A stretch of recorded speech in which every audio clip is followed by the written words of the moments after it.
Well, it's great to have all of you with us today. My name is Chris, and we're kicking off this series titled Polarized. And I really thought about how do we even take a step into this subject matter without polarizing everyone. And I think I came up with a safe approach to kickstart this series. Now, I'm going to ask all of you to participate. So if you're connecting online, jump in, chat.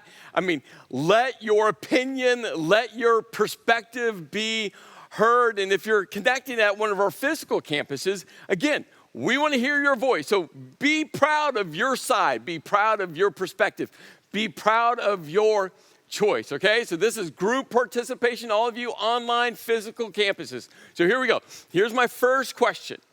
When you see this image of these refreshing carbonated beverages, what do you call them? Do you call them soda? Do you call them pop? Do you call them Coke? What do you call this line of drinks? Come on, let me hear you. All of our physical campuses online. Come on. What? Because you have an opinion. Like if you've ever been to a restaurant and you've said, hey, what soda do you have? And the server just kind of stares at you. And if someone goes, hey, I want a pop, and you don't call it pop, you call it soda, you give them the stare. So what do you call them?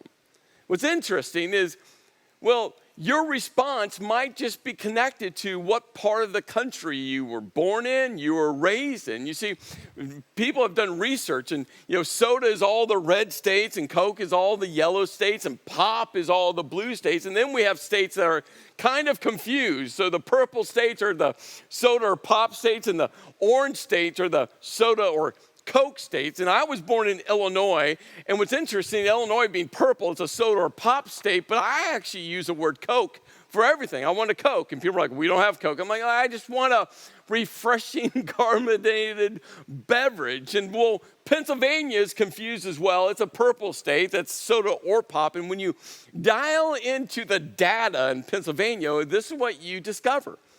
The very western kind of third of the state, maybe somewhere around Clearfield County and west, is a pop state. That's what they, generally use for these carbonated beverages. The rest of the state, so everyone in North Central, the data shows you use the word soda. But again, it's not everyone, it's just what the data generally says. Well, if you were born in the late 70s, early 80s, you will remember this, especially, if you were a little bit older, if you're an adult during that time, you'll remember that, there was this great debate between Pepsi and Coke. Actually, Pepsi initiated this debate called the Pepsi Challenge. And one sip, which one do you prefer? And it was just everywhere, which one? So let me hear from you. Which one do you prefer, Pepsi or Coke? There's tension around this because for some of you, you go to a restaurant and a restaurant you've never been to, and when they come and your server comes to your table and says, hey, what do you want to drink? You'll ask the question, do you have Pepsi or Coke products? And as soon as the server says Pepsi or as soon as the server says Coke, and that's not your go-to, you can't hold your response in. Your face kind of contorts and you kind of give them this not hateful look, but it's close. It's like you're blaming the server for why they serve that line of refreshing carbonated beverages, like they had a choice, right? We just know. So which one do you prefer? Like for me, I prefer Coke. And here's what the data shows. Your first sip, most people actually prefer Pepsi, the first sip. But if you're going to drink an entire can or entire bottle, the data shifts to Coke, right? It all depends on, the first sip compared to the entire drinking experience. We're coming into the fall, and I love the fall because it's some of my favorite holidays. And so when it comes to, Thanksgiving, what is the number one go-to dessert you have to have at Thanksgiving time? Is it pumpkin pie, apple pie, or pecan pie? And guess what? They've broken this data up across the country. And again, voice which one you want. Which one do you go to, right? So pumpkin pie is all these orange states, and pecan pie is all the blue states, and there's a few apple pie states that are red. Pennsylvania leans towards the apple pie. And then you got, well, Hawaii's pumpkin crunch. I'm not sure what pumpkin crunch is, but now I'm sure we're all hungry. And I was born in Illinois. In Illinois, well, it's the gray state that's sweet potatoes, and I'm a pecan pie fan. My mom makes the best pecan pie. Well, this leads to the next debate, and this is the debate that rages in my house, right? When to decorate for Christmas. Are you before Thanksgiving or after Thanksgiving? I mean, right, you're talking about polarizing questions that we're asking. Like, which one are you? Some of you are like, you got to allow Thanksgiving to be Thanksgiving. You can't hang one decoration until after Thanksgiving. For some of you, you can't wait. Right now, all you're thinking about is like, how early can I start to decorate? My wife would probably decorate like right after Labor Day, and I keep on kind of hold her back. So somewhere between a week to 2 weeks before Thanksgiving, I finally relent and say, okay, let's decorate. And that all leads to the other polarizing debate in my house is, well, how early can you listen to Christmas music? And again, I think my wife would listen to Christmas music all year long. I have a self-imposed starting date. November 1st is when I start listening to Christmas music, and then December 31st is when I shut it off. So I have 2 full months. Now, let me ask one more polarizing question. Mask or no mask? Wait, stop. I don't want to hear your voice. I don't want to hear your opinion. If you're in physical campuses, don't scream out. If you're online, don't type anything. If you started to type something, don't. Just stop for a moment. But right when I said mask or no mask, here's the question. Again, please don't respond. Right when I said mask or no mask, what happened within you? Did your heart begin to race? Did your palms get a little sweaty? Did you feel your mind just start to surge with thoughts and emotions? You see, it's one thing to ask Pepsi or Coke, and we have opinions and perspectives. We have sides. But we're living in a day and age right now where just the question, masks, have created so much tension, has polarized so many people. And like I said, please don't say anything, don't shout anything, don't type anything. Let's not be polarizing. But when we think about this debate, which side do you kind of lean on? It's connected to your line of work. It's connected to if you own a business or you work for a business and how your business is leading through that decision. Your perspective on masks is linked to, do you know someone that has had COVID and the result of them having COVID? Your perspective on masks is attached to your health and your concerns for your personal health well-being. Your perspective on masks is connected to what data and what research you've read and what you think is more truthful or more right than the other research and the other data. I mean, just this one question, right, has erupted so much tension. And I'm not even talking about your perspective on COVID and the data and what the data means and which way you lean politically as our politics just gets all entangled into this entire discussion. You see, all of us know we are living in a polarized world. We all are. And we're called, yes, we're called to try to figure out how to live in this, but here's the questions we gotta answer. You know, how do we live? Or how do we love in our polarized world? And how do we live in our polarized world? And these two questions are so important. I don't want to overlook them. I don't want to rush past them. But how do we love and how do we live in our polarized world? Well, if we're not intentional, those just start to become, well, more internally focused. Yeah, we want to love first and love everyone, but we can kind of hunker down and say, well, I'm going to love everyone. I'm going to love first. I'm going to live like Jesus. But I'm just going to hunker down and just kind of make my way through this polarized time. But Jesus didn't stop there. Jesus said not only should we love like him and live a life reflecting him, Jesus has called us to lead. And that's really the question that's going to help guide us through this entire series. How are we going to lead in our polarized world? Now, I want to give a quick warning. So if you're newer to the life of Tri-County Church, please know, we do these things called series. This series is titled Polarized. And every part of the series is linked together. So in part one of this series today, I'm not going to answer all of your questions. I'm actually going to leave some things just hanging. I'm going to leave some tension there. And so please make sure that you will engage with all four parts of this series, whether online, at a physical campus, or we always provide this on demand as well.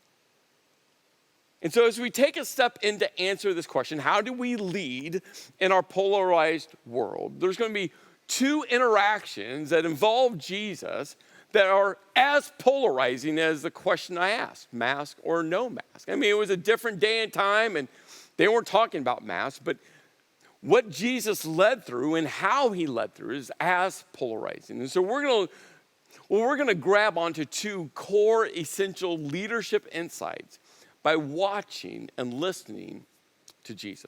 So interaction number one, Jesus entered the temple courts. And the temple courts don't think about the temple as just a place of religious worship. That was definitely an important part of the temple, but the temple in Jerusalem was the epicenter of the city.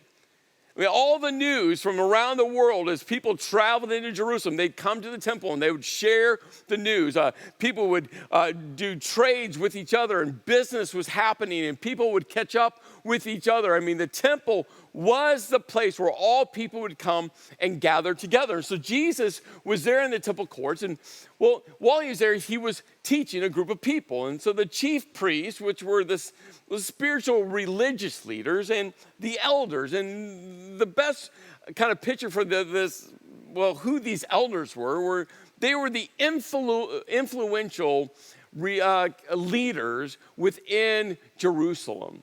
So these spiritual leaders and influential leaders came in to the temple, and they interrupted Jesus, and they asked Jesus these two questions. What authority are you doing these things, and who gave you this authority?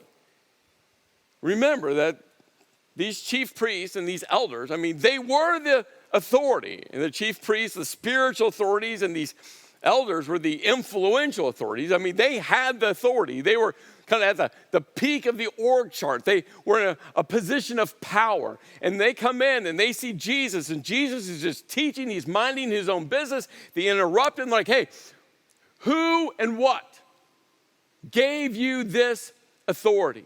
I mean, they square him up. Can you feel the tension? I mean, could you imagine if you were just one of the people just sitting around, you're just listening to Jesus teach, and all of a sudden, I mean, the intensity raised, and all of a sudden, opposite sides, the line was drawn, polar opposites. And they polarized the entire situation. They said, hey, who gave you this authority? And Jesus responds, I will also ask you one question. And if you answer me, I will tell you by what authority I'm doing these things. So Jesus kind of sets the ground rules. He's like, I'll answer you if you answer me. And so Jesus asks the question. He goes, John's baptism, where did it come from? And when Jesus said John's baptism, what he was saying was John the Baptist's ministry. John the Baptist came to tell everyone that Jesus the Messiah was coming. And John the Baptist had a ton of followers following him. He had a ton of influence. But John the Baptist, he had one pursuit, to point everyone to Jesus. And so what Jesus was asking this question was, John the Baptist, this very influential leader. He goes, where did it come from? Was it from heaven? Was it God orchestrated? Was it God sanctioned? Was it God directed? Like, was it from heaven, or did John the Baptist just make it up? Is it of human origin? That was the question.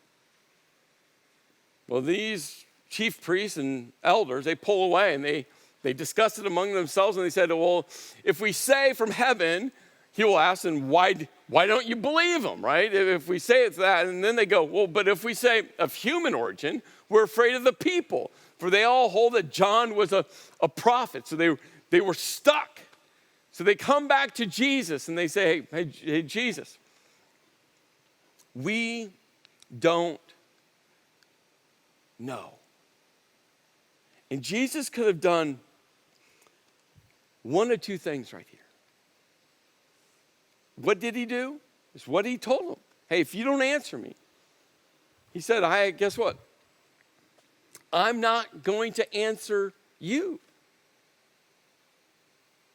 But Jesus could have responded in a much different way as well. You see, here's what we learn in this moment. I mean, Jesus didn't create the scenario. He didn't create this polarized moment.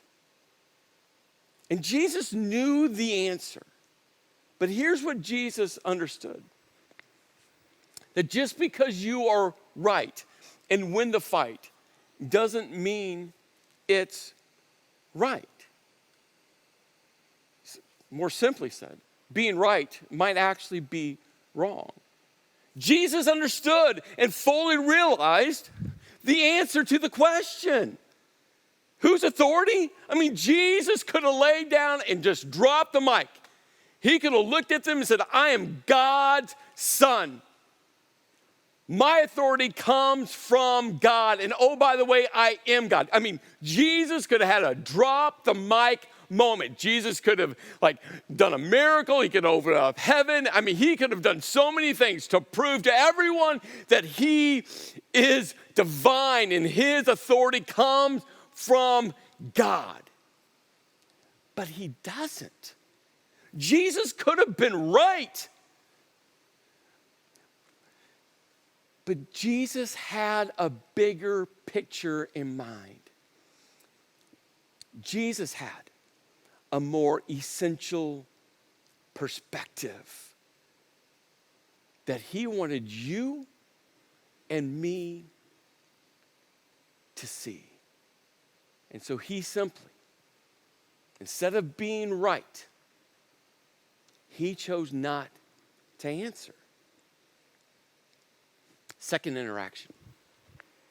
Then the Pharisees, this group of spiritual Jewish leaders, went out and laid plans to trap Jesus with his words. I mean, they were intentional. They were going to go after Jesus. And so they set out. Intentionally, they wanted Jesus to lose. Because they wanted to win. And you see, within all of us, there's something within all of us, isn't there, that we want to win. Are you married or dating someone, or have you been married or dated someone before? If you have, let me ask you this question. What percentage of and you can classify, of your fights, your arguments, your disagreements, your don't see eye to eyes, your not on the same pages, or your robust dialogue?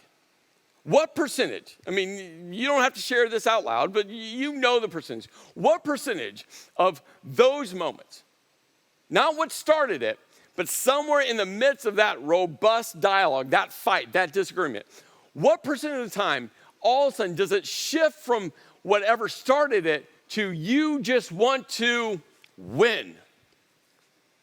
I'll be real. The vast majority of times, I'm not talking what starts the disagreement between me and Kim, my wife. I'm not saying what starts it, but at some point, and it's usually pretty quick, I leave whatever that point is, and all of a sudden, it all becomes about winning. And you know the thing about winning? when you win, that means someone loses. And in life, and parents, I might say something polarizing here, but in life, there are no participation trophies. And these Pharisees were out to win because they wanted Jesus to lose. So they sent in their disciples. The Pharisees had their own disciples that followed them. So they sent in their disciples. And then Matthew tells us something so important. Sent in the Herodians. Now the Herodians were these group of people that really sided with Herod. And the vast majority of all Jews completely hated Herod the Great because he was a tyrant, and all of Herod's sons followed in their suit, and the Herodians followed that family line, and they were completely sold out to Rome. So the Pharisees would have always hated the Herodians, except in this moment, because both of them wanted Jesus to lose, and they wanted to win. So they come up to Jesus and they go, "Teacher," they said, "we know that you're a man of integrity and that you teach the way of God in accordance with truth." Like they're just kind of buttering him up. "You aren't swayed by the others because you pay no attention to who they are." What they're saying is like, "Jesus, you don't care about the org chart. You don't care about the different hierarchies. You just treat everyone the same. You're not swayed. So tell us then, what is your opinion?" Right? They draw the line for the debate. Is it right to pay the imperial tax to Caesar or not? If you're a Pharisee, you're against paying this tax. And if you're a Herodian, you're for paying the tax. And these two groups of people are coming together looking at Jesus saying, "What say you?" Well, before we go much deeper into this question, I have to share with you what was going on within the political climate in Jerusalem around that entire region. Because the intensity and the polarized nature, what they were living through is, very similar to what we're all feeling to this day. You see, in 6 AD, Rome levied the imperial tax or the poll tax. And this tax, basically what Rome said to Israel was, you have to pay a tax to us just because you're now part of us, even though, Jewish people didn't want to be part of Rome. It'd be like right now, none of us like taxes. But could you imagine if, and you fill in the blank, some foreign government, some foreign country, you can write in whatever country that is. Could you imagine if some country said to you, you have to pay tax to them? Not to the United States. I'm talking to some other foreign country. And this is what Rome did. So you got to pay us money. And the Jewish people were like, we don't even want you in our land, let alone why are we giving you our money? And by 17 AD, the unrest is really, really growing. And all of a sudden, there's a guy named Judas the Galilean that emerges, and he has a massive following. Now, this isn't Judas Iscariot, the one who betrayed Jesus for some silver coins. No, this is a different Judas, Judas the Galilean. And what we find out, because we don't hear about this Judas the Galilean through our New Testament, the story about Jesus and the launch of the church. But there's a guy named Josephus, a famous historian that wrote the history during this entire period of time. Josephus, in his writings, he actually talked about these, he starts with talking about these three sects or these three groups of Jewish leaders. He talked about the Sadducees and the Pharisees, and if you've ever spent any time in the Bible, you have encountered the Pharisees and the Sadducees. And then he talks about this group called the Essenes, and the Essenes are connected to the Dead Sea Scrolls, this famous archaeology find. But then Josephus does something. As he's talking about these three groups, he then, and you can just tell, he almost has this disdain for this fourth group, and he's like, I'm going to have to talk about him. And he talks about the followers of this Judas the Galilean. And then Josephus writes this insight about this Judas the Galilean and this group of people that follow him. He goes, these men agree in all other things with the Pharisaic notions. They align, doctrine and theology with the Pharisees. But they have an inviolable attachment to liberty and they say that God is to be their only ruler and Lord, not Rome, not the emperor, only God. They also do not value dying any kinds of death, nor indeed do they heed the deaths of their relations and friends, nor can any such fear make them call any man Lord. They're not scared of anything. Josephus is saying, hey, this group that are following Judas the Galilean, they're not to be messed with. They're not scared of dying, and they're only going to follow God, and they're telling everyone about it. They don't care about Rome at all. What we learn is by 33 AD is when Jesus died. By 46 AD is when two of Judas the Galilean's sons were actually crucified because they're part of this movement. By 66 AD, another one of Judas the Galilean's sons is part of this revolt. And by 70 AD, Titus comes in, General Titus, who later becomes emperor of Rome when his dad Vespasian dies. He comes in and destroys the temple. And this is what's happening. And just a couple days before Jesus' death, this is where this interaction takes place. The Pharisees are there, the Herodians are there, Judas the Galilean, they're in Jerusalem, which was the epicenter for all of this political unrest. Can you imagine the political, religious, spiritual tension going on? And there are people on all sides, and everyone is polarized. And Jesus finds himself being asked the question, is it right to pay the imperial tax to Caesar or not? What say you, Jesus? And how does Jesus respond? Matthew tells us that he understood their evil intent and said, you hypocrites, why are you trying to trap me?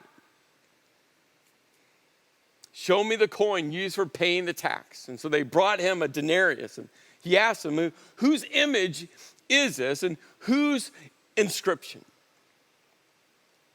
Caesar's, they replied.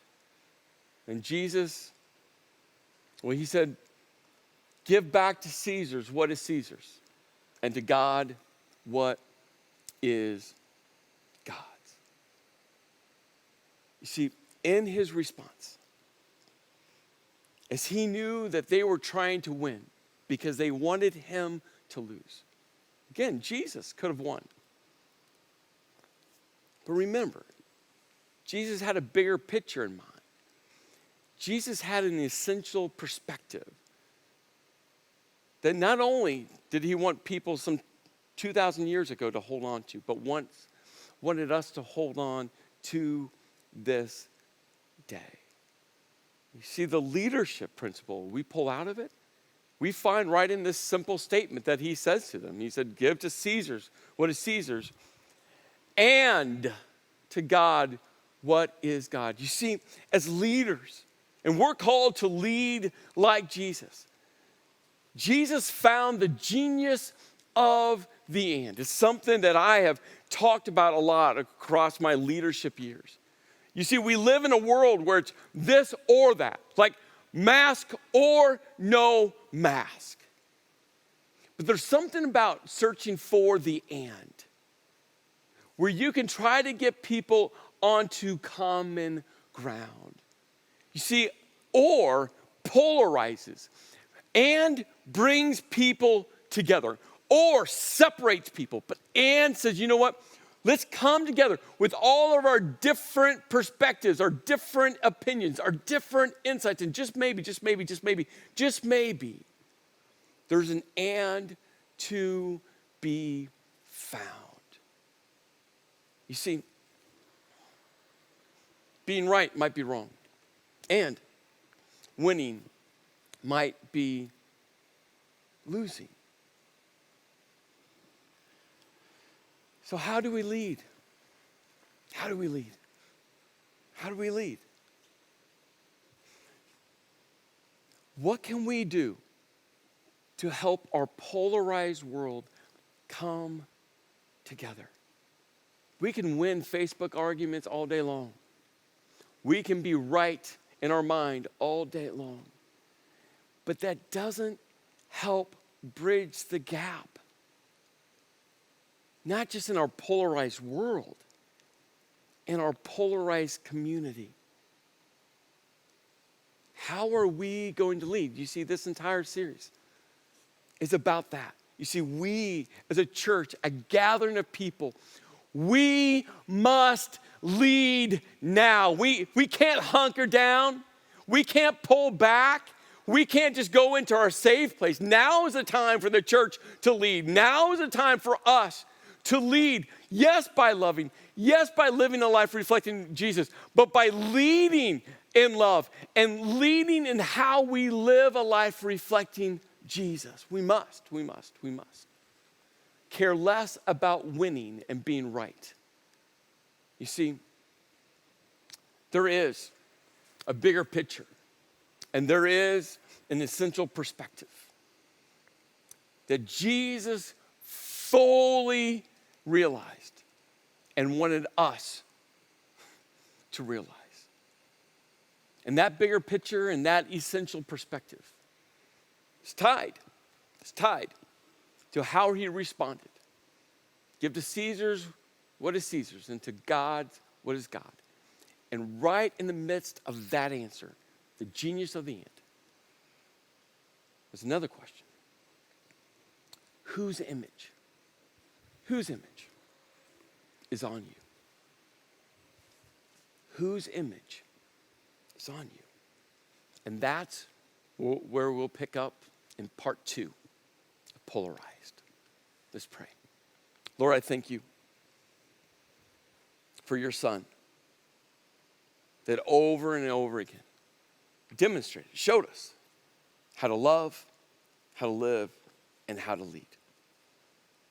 Lord, I pray